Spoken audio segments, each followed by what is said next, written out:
redação faz do fundo da alma. Esse é o tópico frasal, ainda tem argumentação. E a resposta pra você eu deixei na conclusão. Se tá nervoso, se acalma pra mandar bem. E se liga nos vídeos que eu te preparo pro Enem.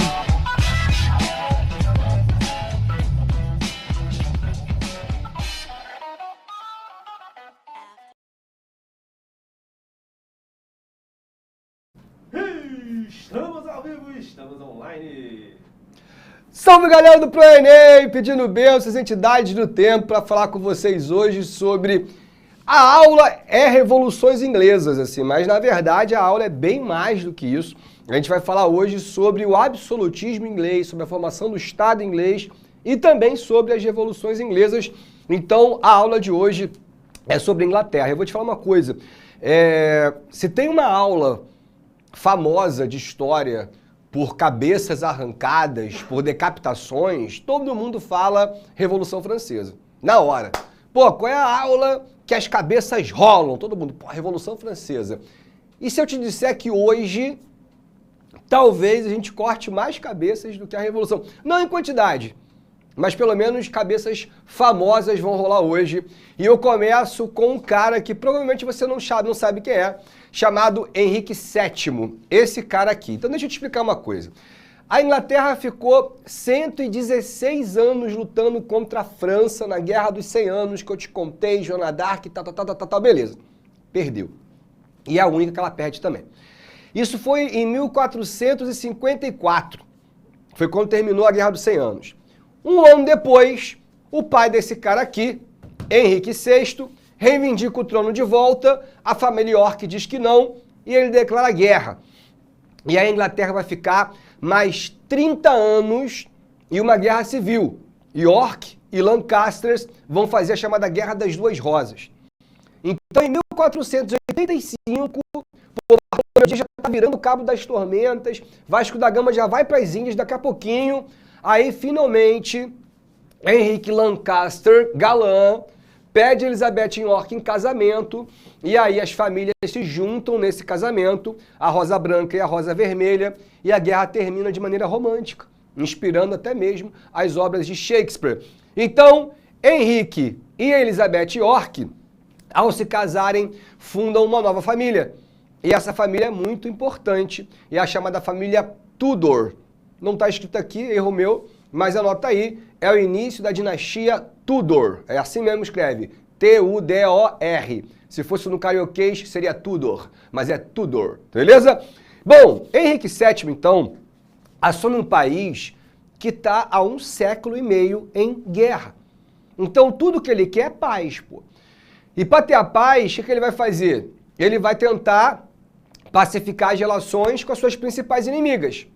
Com a França, ele faz um acordo financeiro e os dois se comprometem que durante a vida dele, Inglaterra e França nunca vão guerrear. Isso vai ser cumprido. Com a Escócia, sua inimiga de cima, uma inimiga medieval, ele casa sua própria filha Margaret com o príncipe James Stuart. E isso vai ser um problema, porque os filhos de James e de Margaret são primos dos filhos dele, Tudor. Ou seja, se der algum caô com os Tudors, quem pode ser o descendente direto? Os Stuarts. Então, para quem conhece Mary Stuart, ela é filha da Margaret. Beleza? Show? Ela é neta do Henrique VII, exatamente como Elizabeth. Ela é filha de Henrique VIII e neta de Henrique VII. Então, Henrique VIII, o feminicida famoso, mulherada odeia Henrique VIII com toda a razão, o cara decapitou 2 esposas, não é isso? E quando morre, deixa uma Inglaterra muito mais rica, muito mais poderosa, porque Henrique VIII rompeu com a Igreja Católica e vai fundar uma nova igreja, a chamada Igreja Anglicana, aonde o chefe de Estado, no caso o rei, é também o chefe da igreja. E isso faz com que surja dentro da Inglaterra uma nova classe. E essa classe é uma nobreza anglicana. E aí eu vou pro quadro rapidinho, que eu quero que vocês entendam o seguinte. O outro piloto não tem não tem problema não. Ó, a gente tem na Inglaterra o rei, e desde a Magna Carta sempre existiu o tal do parlamento. Esse parlamento tem 2 câmaras. a Câmara dos Lordes, que são os anglicanos, e a Câmara dos Comuns, que são os puritanos. Galera, presta bastante atenção. Anglicano e puritano são protestantes, beleza? Agora, o anglicanismo é a religião oficial do Estado. É a nobreza na qual Henrique VIII, quando confiscou as terras da igreja, ele dá essas terras para nobres que aceitem a nova religião. Então ele forma uma nobreza anglicana. Ah, professor, mas ainda não vai ter católico? Vai. E vai ser um grande problema, porque os católicos estão aqui de fora e estão boladões, doidos para voltar. Agora, preste atenção, que daqui a pouco eu vou te falar sobre a revolução, as revoluções inglesas, e essas revoluções são revoluções do parlamento. Então você tem que saber que puritano é burguês e que anglicano é nobre. Mais uma vez vou repetir, nobreza anglicana, burguesia puritana. Todos fazem parte do parlamento e governam junto ao rei. Show? Henrique VIII, por mais truculento que tenha sido, soube governar com o parlamento. E aí vamos lembrar o seguinte, ele casou com Catarina de Aragão, princesa espanhola, e teve com ela a princesa Mary. Ele casou pela segunda vez, por isso ele fez a igreja anglicana, para poder divorciar, com Ana Bolena, e teve com ela Elizabeth. E aí ele cortou a cabeça da Ana Bolena e casou pela terceira vez com Jane Seymour. E teve com Jane Seymour o filho, o homem que ele tanto desejava, um moleque chamado Edward. Quando Henrique VIII morre, Edward só tinha 9 anos. Olha lá, feinho igual o pai, tadinho. Então o moleque não pode governar. Tem 9 anos só, não é isso? Como é que funciona nesse caso? Existe um regente. E o regente do moleque era irmão da mãe, ou seja, era um tio que não é Tudor, é da família Seymour, é a família da mãe. O moleque, beleza, com 18 anos, ele assumiria o trono, não é isso? Com 13 anos, ele chega pro tio e fala, pô tio, vou te dar um papo reto, eu quero ser coroado esse ano ainda.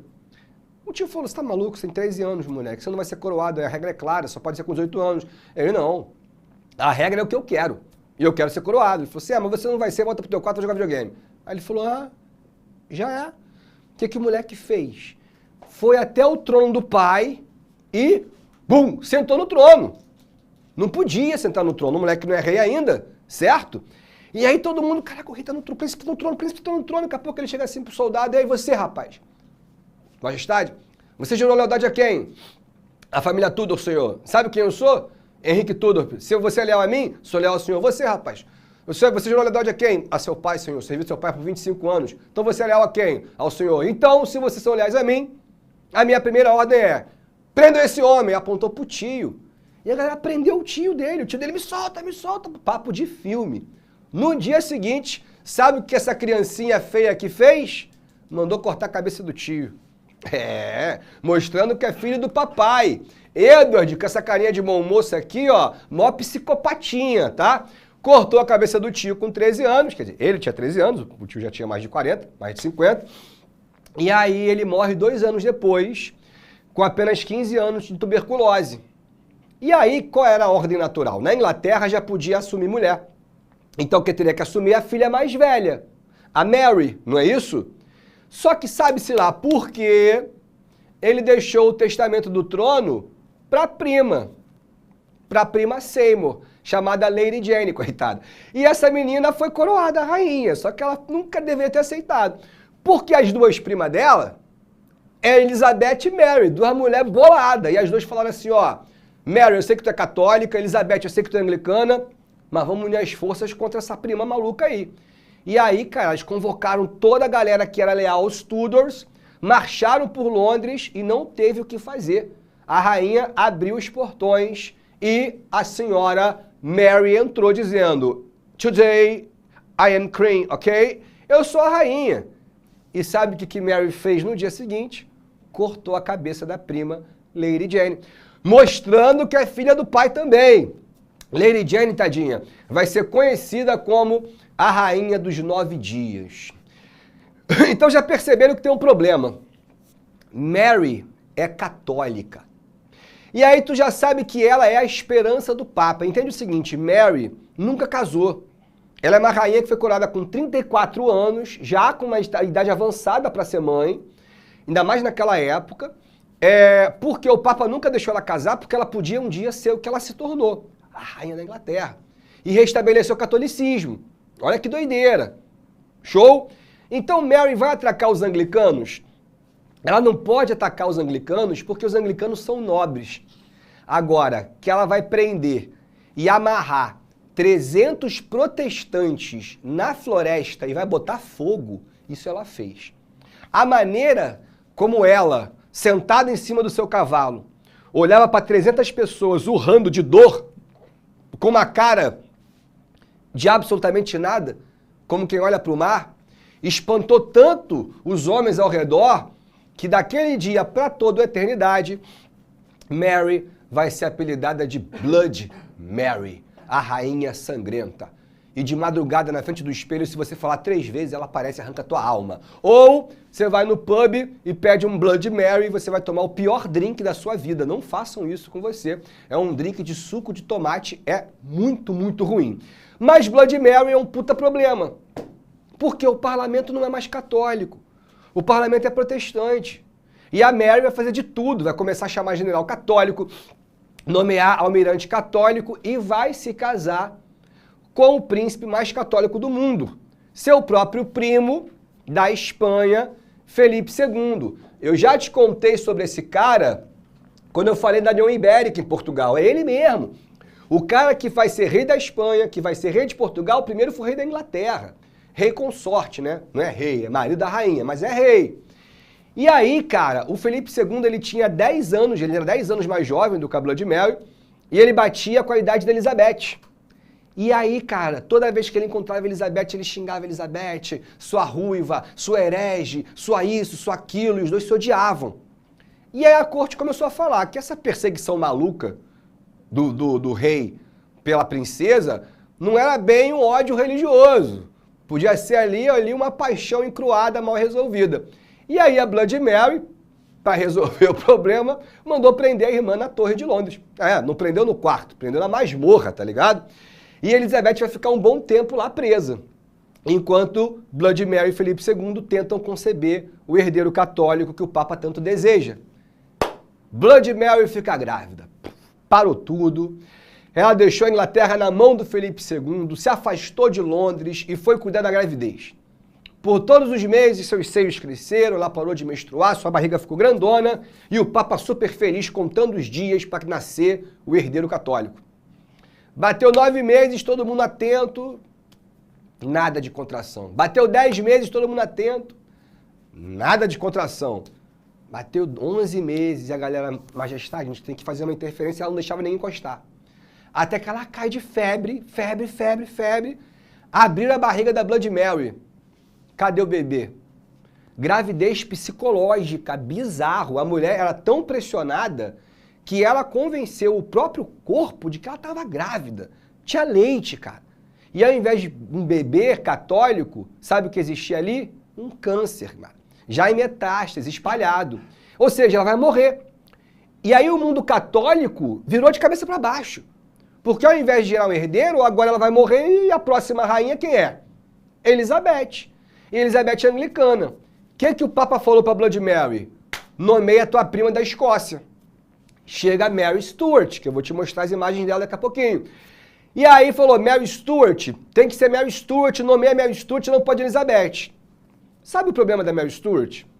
Primeiro, ela é escocesa. Então já é um problema porque a Inglaterra odeia a Escócia e vice-versa.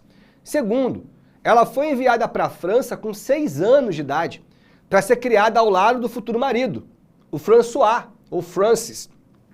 E os dois agora já são marido e mulher, adultos, e daqui a pouquinho eles vão ser coroados. Rainha é muito bom. Rei e rainha da França. Então a Blood Mary pensa, se eu colocar Mary Stuart, ela vira a rainha da Inglaterra, e daqui a pouco o marido dela vai ser rei da França, ou seja, eles vão unificar a coroa. E ela ainda era herdeira da Escócia. E aí a Blood Mary começa a falar, pô, meu irmão, aí também é hard, né? Vou entregar na mão da França e da Escócia para uma prima que nem é minha prima, quer dizer, é prima de verdade, mas nem é minha prima tão mais importante que a minha irmã.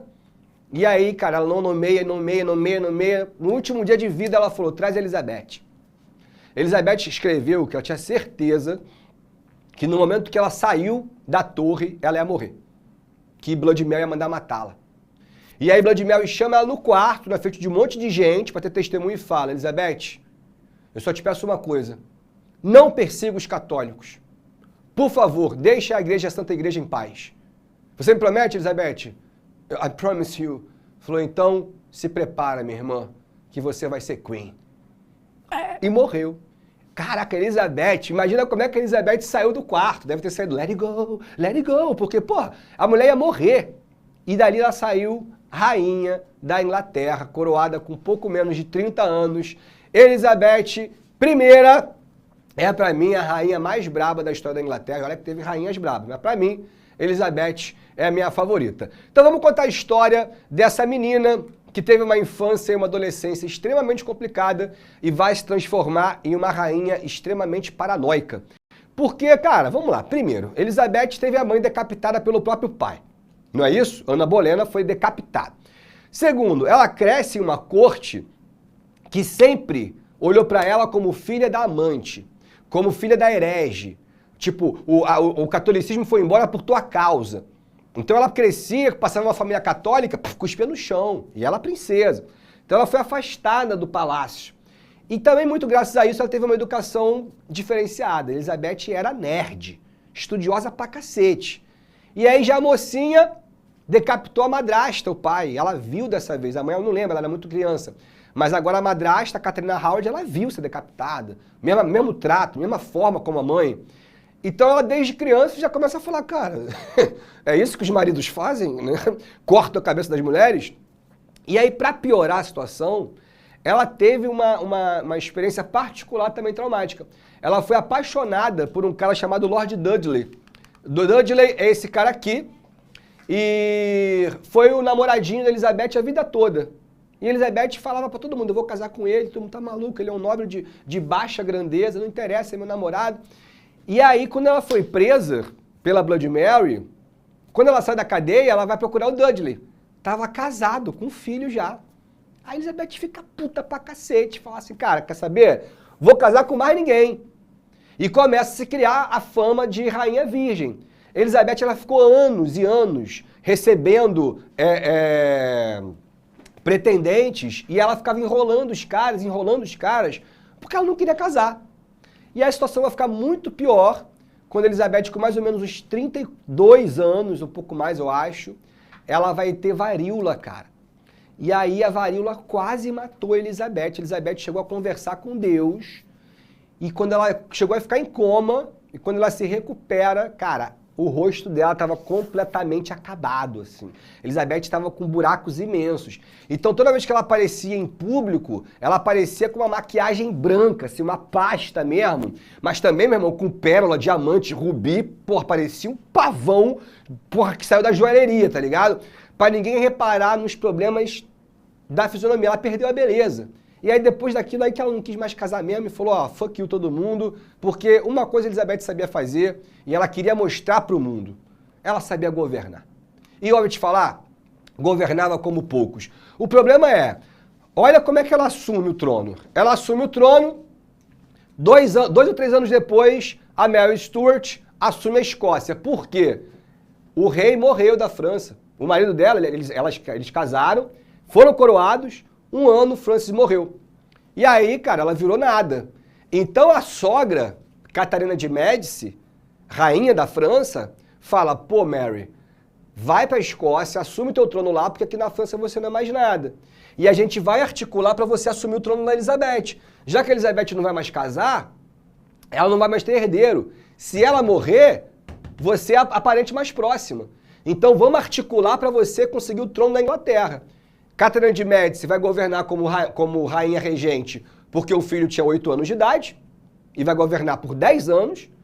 Mary Stuart sempre vai seguir os conselhos da Catarina de Médici. Por exemplo, ela casou com um lorde inglês católico e teve um filho homem.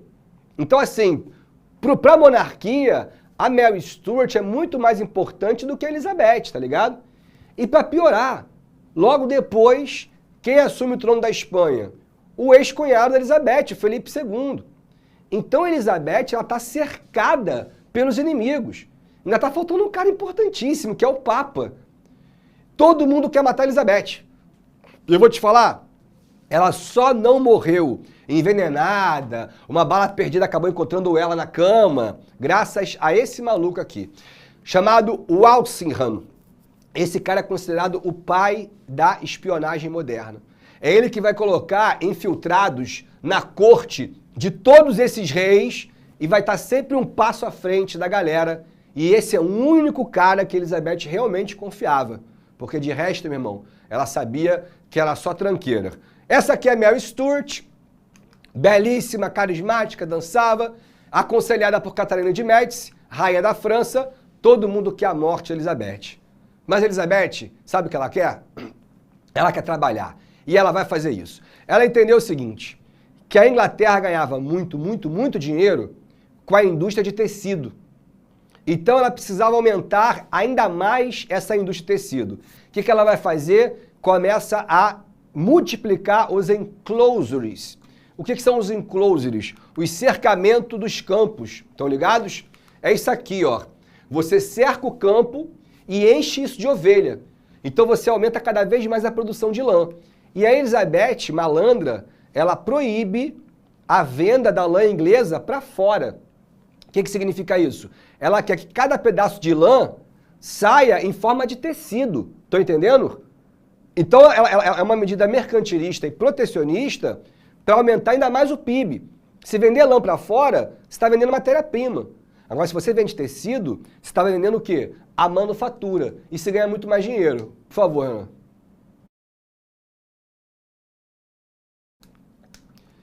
Elizabeth vai abrir estrada. Elizabeth vai criar o primeiro estatuto de correio da história da Inglaterra, junto com o transporte. Cara, a coisa começou a gerar emprego, liberar mão de obra para a cidade, aumento de mercado interno. E Elizabeth tinha um sonho. Porque ela também queria plantar algodão, só que na Inglaterra não rola. E sabe onde é que pode plantar algodão? Na América. Tá ali. É só a Inglaterra ir um pouquinho para baixo, você chega ali na Carolina do Sul, na Virgínia, na Flórida.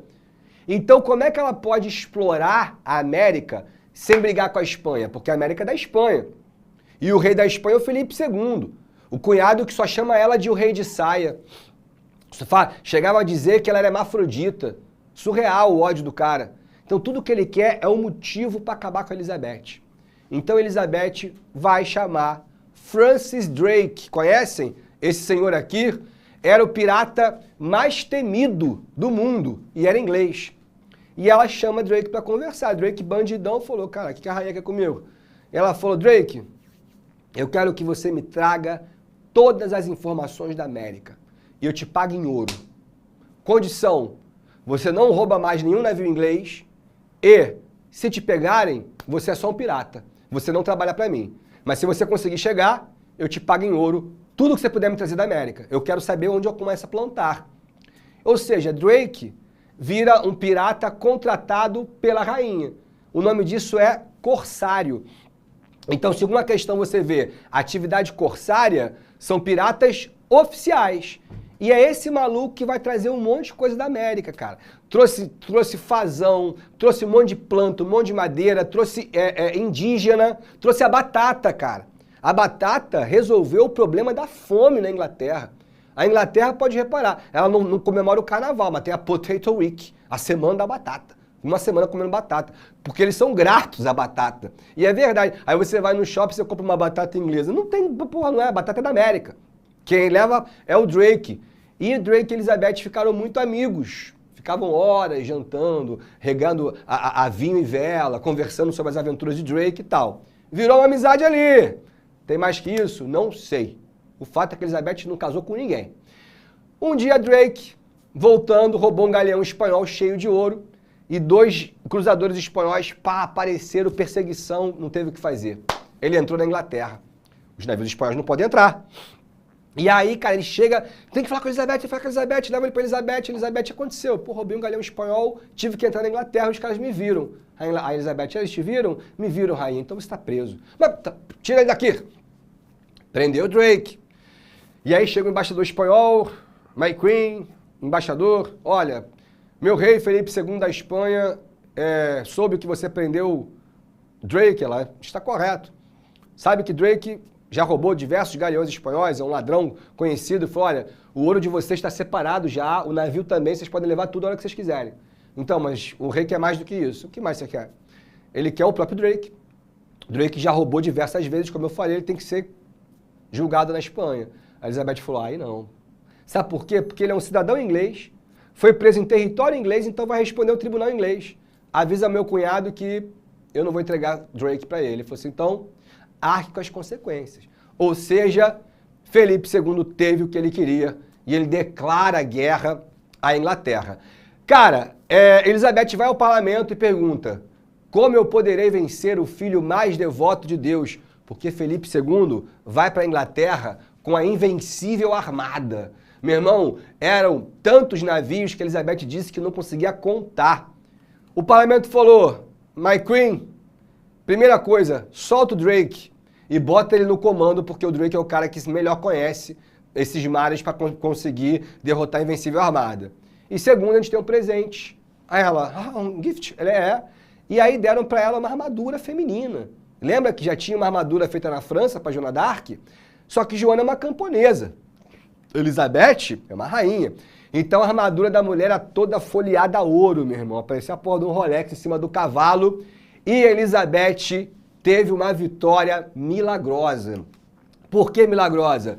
Porque uma tempestade passou, meu irmão, e pegou os navios espanhóis e fazia os navios colidirem um com o outro. E o Drake protegeu os navios ingleses para dentro da Grã-Bretanha.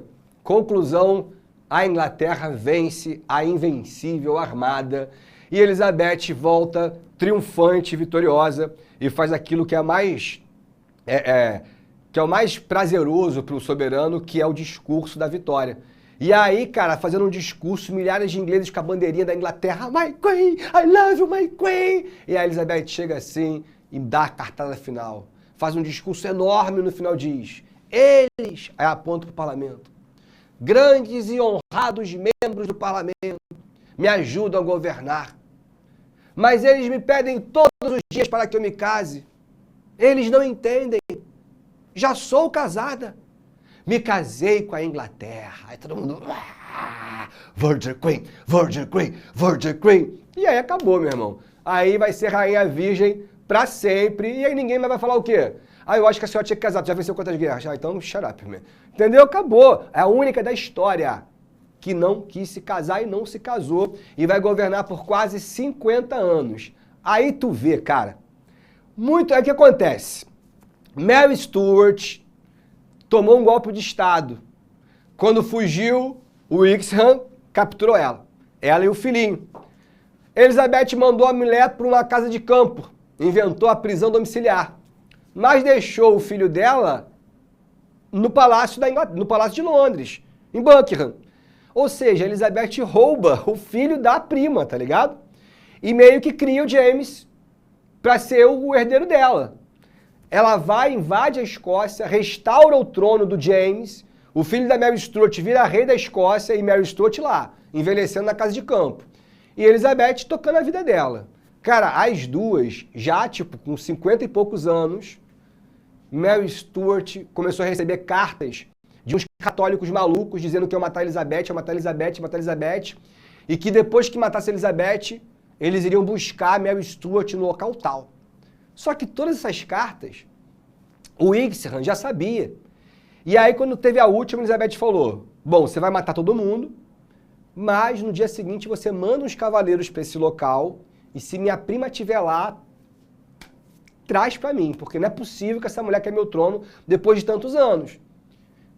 Pegaram, tudo isso lá, o Wixham matou geral, mandou os cavaleiros, quando os cavaleiros chegaram no Rio, olharam para o outro lado, quem estava lá com o lencinho?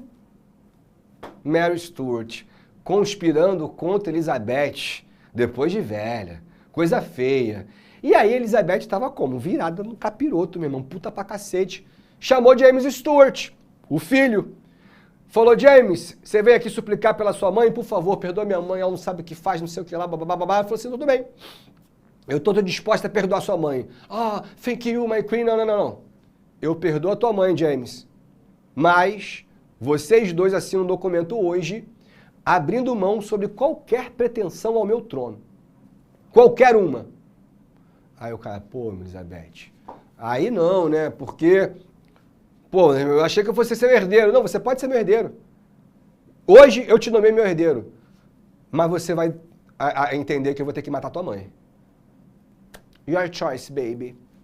E aí o James olha para um lado, olha para o outro e fala assim, a mamãe tá velha, né? Já viveu bastante. É, filhão. E a Elizabeth mandou matar a prima, tadinha. Tá ligado nessa execução? Mary Stuart foi para uma câmara, toda bonitona, não sei o que lá. O carrasco deu a primeira machadada, errou. Bateu na cabeça, a mulher começou a gritar. Ah! E todo mundo gritando. Ah! Aí ele tirou a machadada dela e pá, deu a segunda. Errou de novo. Bateu na clavícula. Ela começou. Ah! Aí todo mundo desmaiando. E o cara tremendo na terceira. E pá! E pá! E finalmente cortou a cabeça da mulher. Um açougue, né? Aí o que tem que fazer? Tem que pegar a cabeça e mostrar pra galera.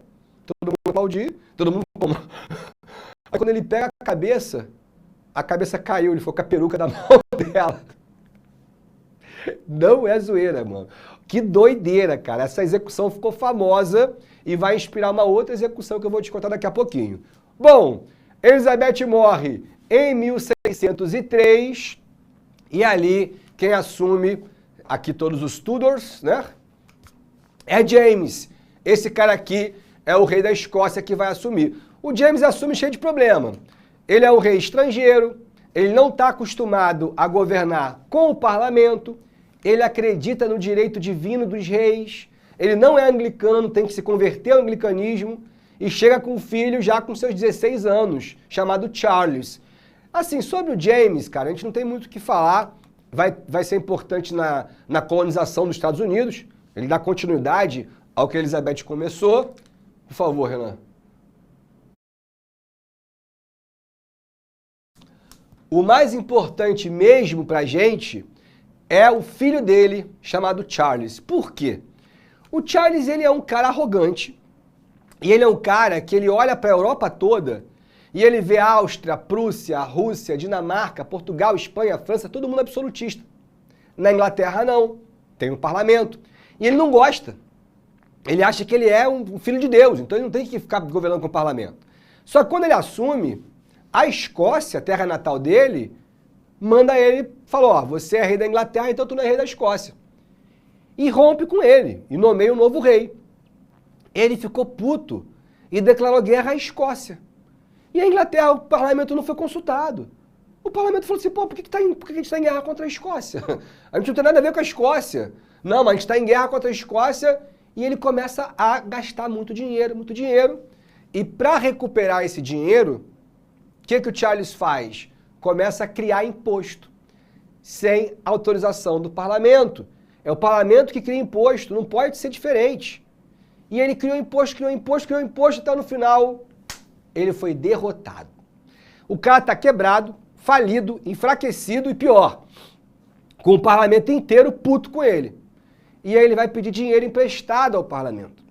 É aí que entra na história esse cara chamado Oliver Cromwell, líder dos puritanos, burgueses puritanos, lembram? Líder do parlamento. E é esse cara que convence o parlamento a fazer o seguinte, vamos emprestar dinheiro para o rei, mas ele vai ter que assinar esse documento, dizendo que quem criasse imposto ou quem pagasse imposto sem o parlamento autorizar é o inimigo do Estado. Cromwell foi no palácio, entregou na mão do rei e falou, My King, please, leia isso aí. Ele leu e olhou para o Cromwell e falou assim, o que você deseja, Mr. Cromwell? Desmontar meu arsenal? Acabar com o meu poder? E Cromwell respondeu, abusar do poder nunca foi direito seu, majestade. Deu um tapa sem mão. Ok, Mr. Cromwell. Assinou. No dia seguinte, o parlamento mandou o dinheiro para o rei. E no outro dia, sabe o que ele fez? Fechou o parlamento. Quando ele fecha o parlamento, Cromwell, indignado, consegue formar um exército contra o rei, que vai ser apelidado de New Model Army, um novo modelo de exército, juntando lideranças do povo, como os diggers e leavers, a burguesia puritana na qual ele faz parte, e até nobres que são aburguesados, que gostam de vender lã e tal. E esse New Model Army, os caras conseguem fazer uma revolução. E essa revolução é chamada de Revolução Puritana. Por que puritana? Porque ele é líder dos puritanos e esses caras lideram uma guerra civil. É isso que é a Revolução Puritana. É inglês matando inglês. Cromwell liderando o New Model Army, que vão ser chamados depois de os cabeças redondas, porque raspavam as cabeças para se diferenciar da nobreza, e as famílias leais ao rei, que é a cavalaria tradicional, né? São os cavaleiros e tal.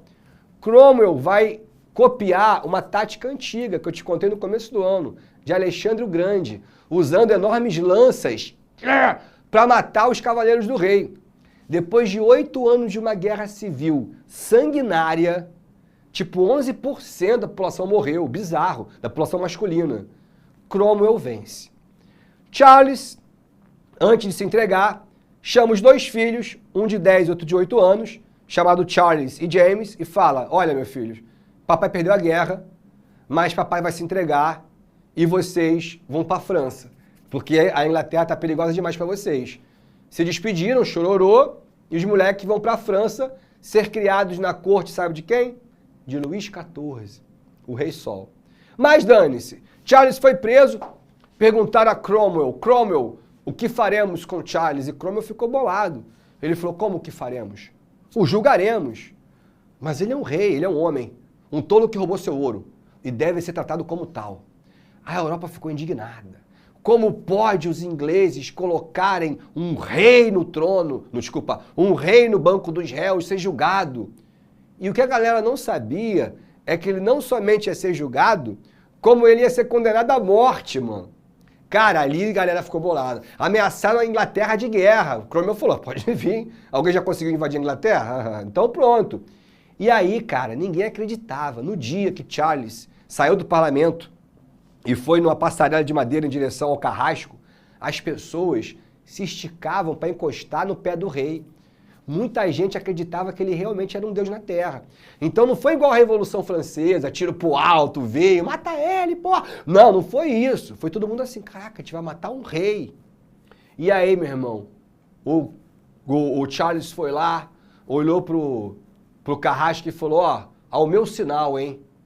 Todo mundo com medo de acontecer o que aconteceu com a Mary Stuart. Ele faz o quê, ó? Ele estica o pescoço, olhando pra frente. Como quem quer facilitar o corte do machado. Tudo que tu não quer ali que o cara erre. E aí, meu irmão, o cara vem e... Puf! Cortou a cabeça. Todo mundo... Aí todo mundo ficou em silêncio. Cromwell vem, esgarça a manga, abaixa e passa a mão no sangue. Uau! Pegou a mão assim, ó, cheia de sangue. Sacanagem, não fez isso não. Pegou, passou a mão no sangue, olhou e falou assim, ó... Red's blood. O sangue é vermelho como o nosso. Hoje, vocês deixam de serem súditos para tornarem-se cidadãos, homens livres, donos do seu próprio destino. Aí todo mundo... Mr. Cromwell! E beleza. Cromwell convoca pela única vez na história da Inglaterra uma república. Eleições foram convocadas, ele se é candidato e quem vence as eleições... o senhor Mr. Cromwell. Aqui é a decapitação de Charles, o machado original, no Museu da Inglaterra, e Cromwell com Charles. Ou seja, a República de Cromwell, que vai durar 11 anos, que na verdade você vai perceber que não é uma república bem assim, mas o Cromwell ele foi o primeiro e único presidente da história da Inglaterra. E eu vou te falar... um dos homens mais hipócritas que eu já conheci na história. Porque tudo que ele acusou o rei de fazer, ele faz. Primeiro, ele traiu as lideranças populares. Matou o líder dos Diggers, matou o líder dos Liveries, expulsou geral do parlamento. Segundo, ele fechou o parlamento. Ele fez uma revolução porque o rei fechou o parlamento. E ele vai e faz a mesma coisa. E não para por aí. Ele exigiu o título de Lorde Protetor da Inglaterra. Olha a cerimônia. Ele sentado numa cadeira bonitona, não é trono não, uma cadeira. Na abadia de Westminster, todos os chefes nobres sentados à esquerda, um coral de crianças, abre a porta, aí vem o cardeal da igreja anglicana com um cetro de ouro. As crianças começam a cantar. Aí vem ele, aí chega assim o bispo e diz, Now, Lord Protect of England, e entrega o cetro de ouro para Cromwell. Cromwell pega o cetro de ouro, se levanta, todos os nobres se levantam, e sabe o que ele faz? Vai até os nobres e ó, mãozinha para beijar. O último nobre que conhecia Cromwell desde criança, pegou a mão do Cromwell e fez assim, ó, Vossa Alteza. Sabe, tipo, bem debochado mesmo. Agora, Cromwell pode ter sido um grande hipócrita. Foi, mas foi um grande governante. A Inglaterra que ele deixa é uma Inglaterra muito mais rica e muito mais poderosa. De tudo que ele criou, o mais importante que vocês têm que saber são os atos de navegação. Se lá atrás a Elizabeth se ligou que vender lã para fora prejudicava a Inglaterra, Cromwell percebeu que a Inglaterra gastava muito dinheiro para transportar esse tecido. Se a Elizabeth transforma o lã em um tecido, Cromwell não quer mais pagar frete. Então os atos de navegação dizem uma coisa muito simples. Todo produto inglês, toda mercadoria inglesa só pode sair da Inglaterra em navio inglês. Entendeu o que eu estou dizendo? Ou seja, se nós temos uma marinha de guerra poderosa, por que a gente não pode ser também uma marinha mercante? E os atos de navegação levaram a Holanda a declarar guerra à Inglaterra, por favor, Ana. Cara, a Holanda declara guerra à Inglaterra e Cromwell venceu os holandeses, exigindo um pagamento milionário, morreu, chegaram a oferecer para ele o título de rei, cara, ele ia virar rei de verdade. Só que, sei lá, no último momento ele falou, não quero não, e não foi. Mas nomeou o filho como seu sucessor. Então Cromwell, hipócrita, fechou o parlamento. A coroa corrompe quem a usa, mas deixou um país muito mais rico, já direcionado para a Revolução Industrial. Mas quando ele morre, o seu filho, ó, renunciou, meteu o pé. Richard Cromwell falou, não quero saber da treta do meu pai, não. E aí virou um vácuo no poder. Então o que vai acontecer? O parlamento volta. E aí o parlamento volta dividido.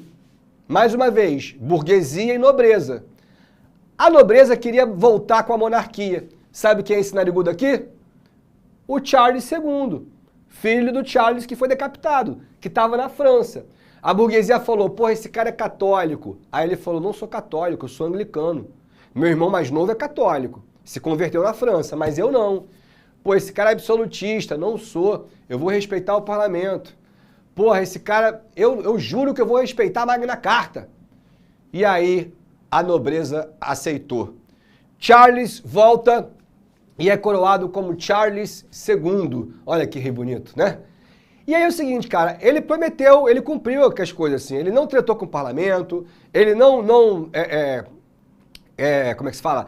Inventou guerras, governou de boa. A única coisa que ele fez foi desenterrar o Cromwell e enforcar o Cromwell. E deixou o Cromwell exposto por anos, até que no final só sobrou a cabeça do Cromwell. Mas de resto, ele governou de boa. Só que tem um problema. E agora eu quero que vocês prestem bastante atenção. Ele vai governar por 25 anos, já morreu com mais de 60, ou seja, um rei idoso, ainda mais para aquela época. Só que ele não deixou herdeiro. Todos os herdeiros, quer dizer, todos os filhos que ele teve foi fora do casamento. E ele não se divorciou. Ou seja, ele morre e o seu substituto é o irmão. E o irmão é o quê? É católico. Aí a burguesia fala, pô, não é possível, galera. Vocês vão deixar um católico assumir? Caraca, galera, vocês são anglicanos. Pô, a gente não pode deixar. Agora, presta bem atenção. O James, que é esse cara aqui, católico. Só que ele estava velho, que ele tinha uma diferença de 2 anos do irmão. E ele já tinha uma filha adulta, chamada Mary. Beleza? Que era anglicana. Mary era casada com um príncipe holandês que é calvinista. Então a galera falou, mano, deixa o rei, que ele vai morrer, quem vai assumir é Mary. Ela é anglicana, o marido é calvinista, tá todo mundo de boa. E aí deixaram o cara assumir. Sabe qual a conclusão? Ele assumiu, beleza, quem morre? A esposa dele. Aí a burguesia, ó, vai dar ruim, hein?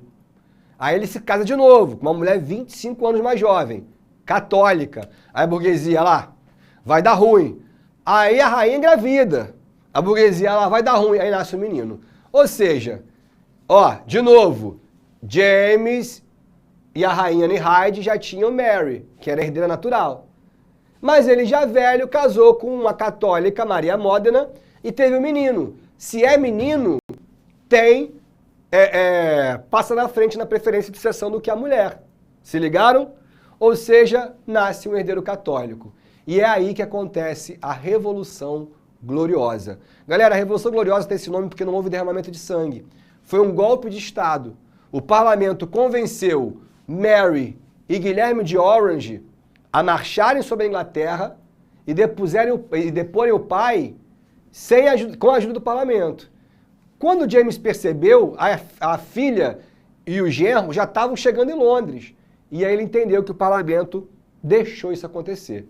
James foge, Mary e Guilherme são coroados, porém, obrigados a assinar isso aqui, o Bill of Rights, a Declaração dos Direitos. Ou seja, a partir de agora, até os dias de hoje, a Inglaterra vira uma monarquia parlamentar. Exatamente 100 anos antes da Revolução Francesa, a Inglaterra já submeteu seu rei, já permitiu igualdade jurídica, já aprovou tolerância religiosa, ou seja, 100 anos para a França entrar na idade contemporânea e a Inglaterra já tinha entrado. Galera, na próxima aula vamos falar sobre Confidência Mineira Tiradentes. Fui! Assista nossas aulas a hora que você quiser. Vem com o Pro, o cursinho online que mais aprova no Enem. Assinem proenem.com.br.